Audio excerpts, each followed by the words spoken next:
This is year 2023 in hindsight. What were the most impactful things that happened in the world of nutrition? At least from my perspective.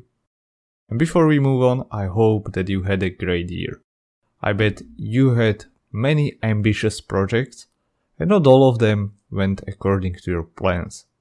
The important thing is that you learn and improve.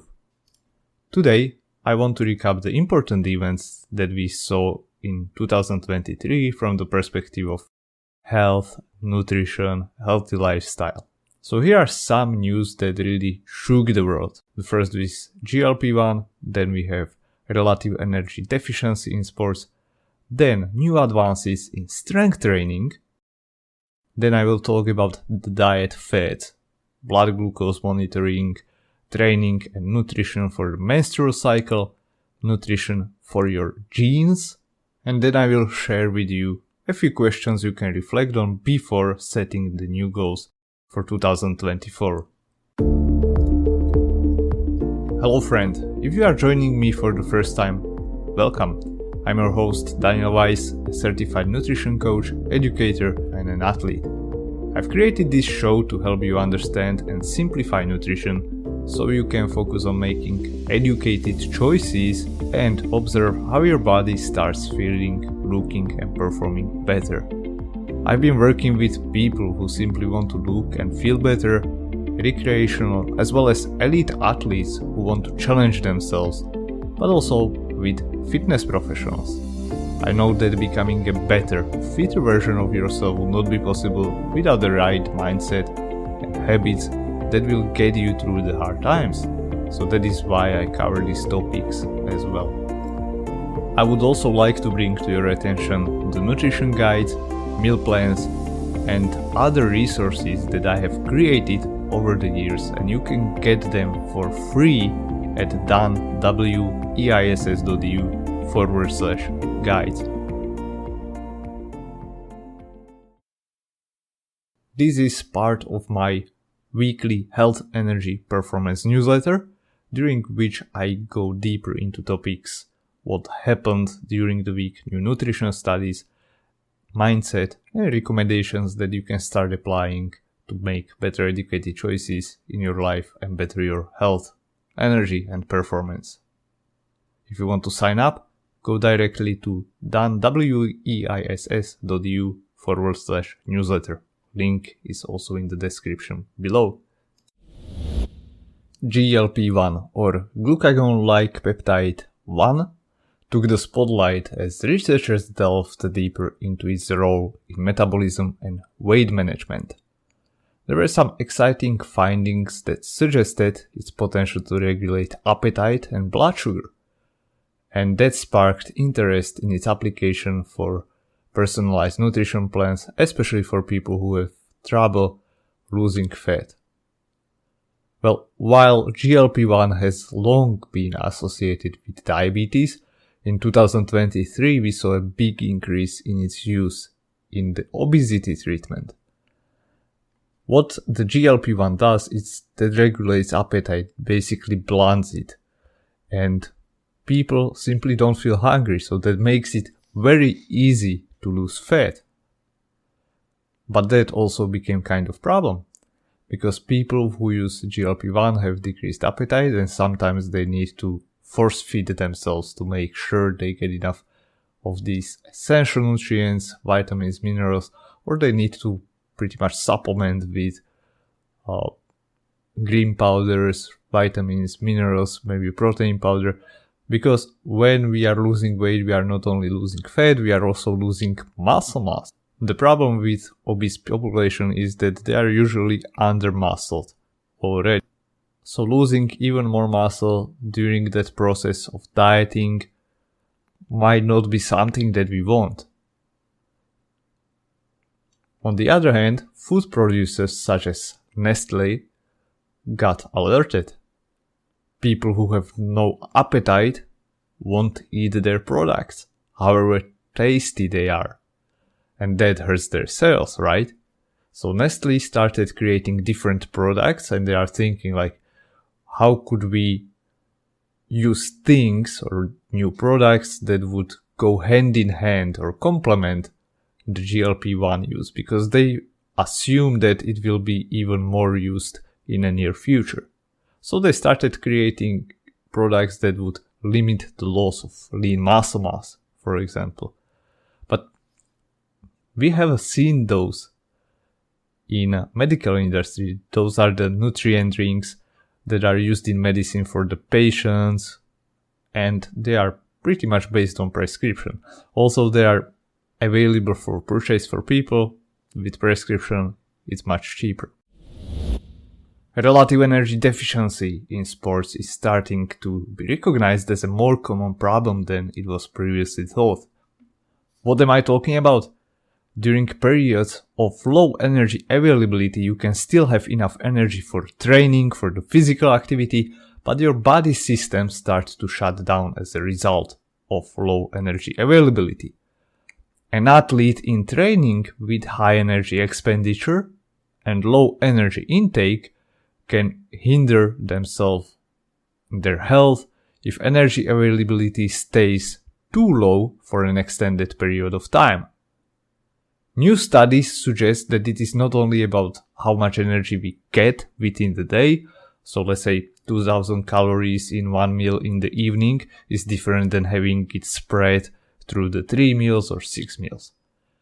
Having sufficient energy, and more specifically carbohydrates, at times around workouts plays a crucial role in athletes' performance and metabolic health. And that is especially true for endurance athletes, where energy consumption, or expenditure rather, is much higher than compared to your strength training or general gym going. I have covered this topic and probably will cover this topic in future even more. And if you want to learn more, go to weiss.eu/REDS altogether. Link will be also in the description below for your convenience. Resistance training or strength training is gaining more attention as the new findings suggest it's important for preserving and building muscle mass, cardiometabolic health, bone health, and even your mental health. We know that it's super important not only for young people, but even more for older people. Because after about the age of 30, we start losing muscle mass due to sarcopenia. We are not using muscle as much, and that's just not good for us. So I believe that we will find much more research into strength or resistance training in near future, and I will be covering this topic as well very soon, so stay tuned. Let's talk about diet fads. Managing blood sugar and continuous glucose monitoring. CGMs gained traction amongst those without diabetes who are interested in optimizing their energy levels, mental clarity, and even sports performance through better blood sugar regulation or control. The idea is that stable levels of blood sugar are a sign of a healthy metabolism, and keeping the blood sugar in the optimal zones is also beneficial for endurance performance. You don't want to go into low blood sugar, feel dizzy and weak and hungry, or on the other hand, feel tired because your blood sugar is too high, and even worse, going from low blood sugar to high blood sugar levels. But here are the main issues with that, or problems. In the context of exercise performance, we just don't have enough data yet to establish what the ideal levels of blood sugar are. Maybe we will be there in near future, but we are not there yet. In the context of general health, focusing on blood sugar response to food leads people to lower their intake of carbohydrates as a whole broad group of food, and that can have a negative effect on their health, mood, physical and mental performance. So let me tell you a little story. because it's been very popular, I decided to try it myself. And when I saw my blood sugar spikes and dips and how it's been fluctuating throughout the day, it made me kind of anxious.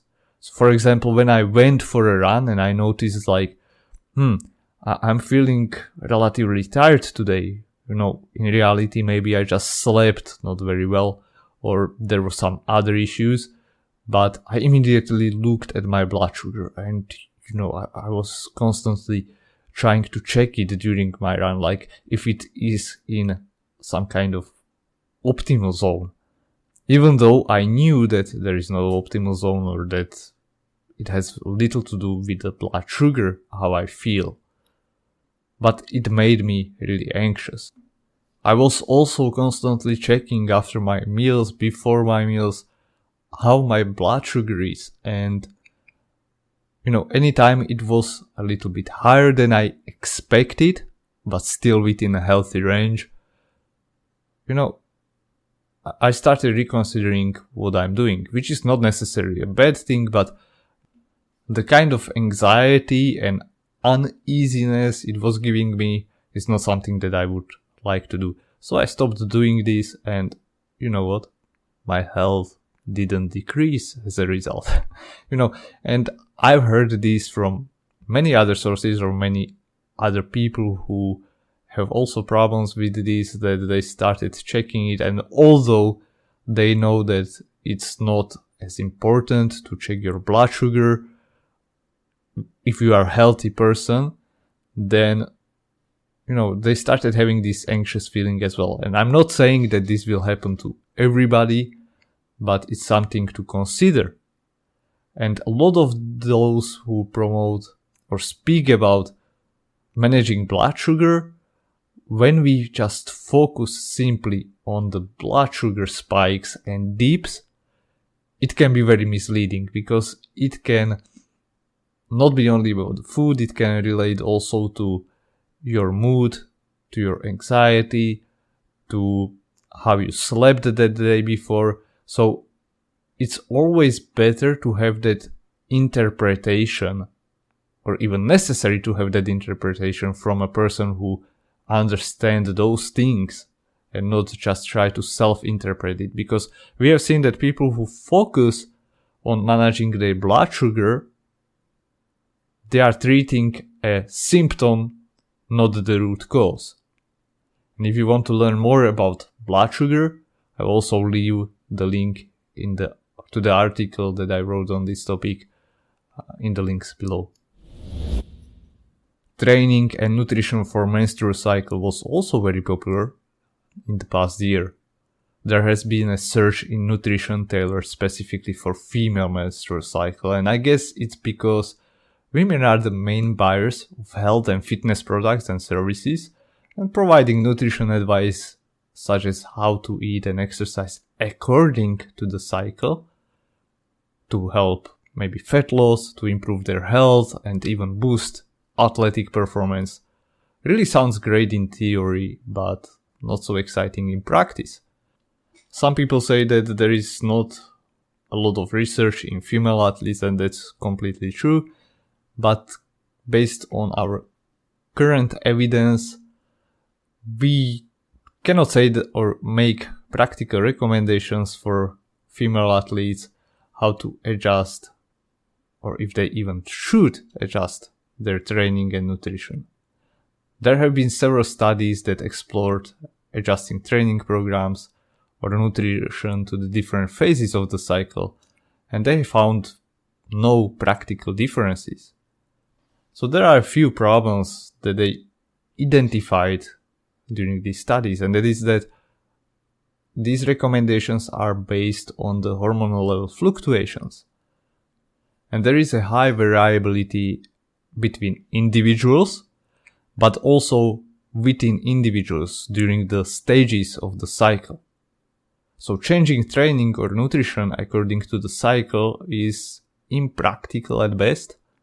For example, we can have females who feel really great and see very little fluctuations during their whole cycle, and now the recommendation is that you should train less or less intensively, but you are feeling great. I mean, from the long-term perspective, that doesn't make sense.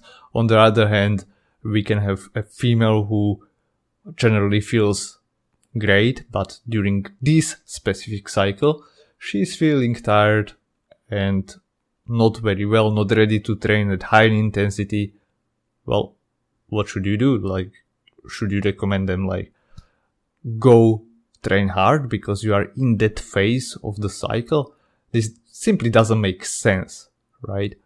So the best thing you can do currently, based on the current available evidence, is to track your cycle and adjust the training load according to how you feel. For example, coach can help you with that. And if you want to learn about this topic, I have a podcast episode with Tina Gorshek-Sparvac, where we speak more about female health, menstrual cycle, and what possible nutrition changes you can make. I will leave the description in the link below as well. Last but not least, nutrition for your genes. The idea behind the nutrition based on your genetics is that that kind of diet aligns perfectly with your unique genes should result in superior health outcomes when compared to general dietary advice. And providers of these genetic tests look at several genes, usually 1 to 10, to uncover the health risks and also fat and carbohydrate metabolism and create some kind of personal nutrition plan or recommendations. And there have been several studies done where participants who receive personalized nutrition improve their overall diet quality. For example, they ate less red meat and less saturated fat, and even improve their healthy eating index scores. But there is no evidence of an advantage to nutrition based on your genetics for improving body weight, BMI, waist circumference, or even any blood biomarkers. So, story told short, it's not better than general advice when applied. Diet quality, overall energy intake, physical activity are still like the three main pillars with the most influence on weight loss. Genetics, not so much, we are not there yet. However, there is a good reason to do the genetic testing, and that is for prevention of disease or being aware of some risks that can run in your family. And now, let's go to the self-reflection questions before you jump into goal setting. Well, we need to look first back and review, because we can learn from that based on what we've been doing so far. I think it's very undervalued. We jump into goal setting and be excited in the beginning of this year because everybody does so. So there is this collective motivation going on. But what I found really to be beneficial is really to take a look back, review, learn from what went well and also from what didn't go as planned. And here are the few questions that I suggest you to think about. First, what went well? And also think why it did go well. How can you do more of it? Or more consistently? What did not go so well? Why? And what can you do better? What can you learn from those mistakes or kind of fails? What have you changed your mind on? What knowledge or ideas have you reinforced? If you watched a video of yourself during the past year, what would you see? Were you acting according to what's important to you, or what you say that is important to you? Were your acts aligned with your goals? I hope these questions and this podcast episode was interesting for you and also helpful. If you liked it, you know what to do. Like, share, subscribe, and I'm looking forward to you in the next episode. As always, all the links will be provided in the description regarding the topics that I touched. So go check it there.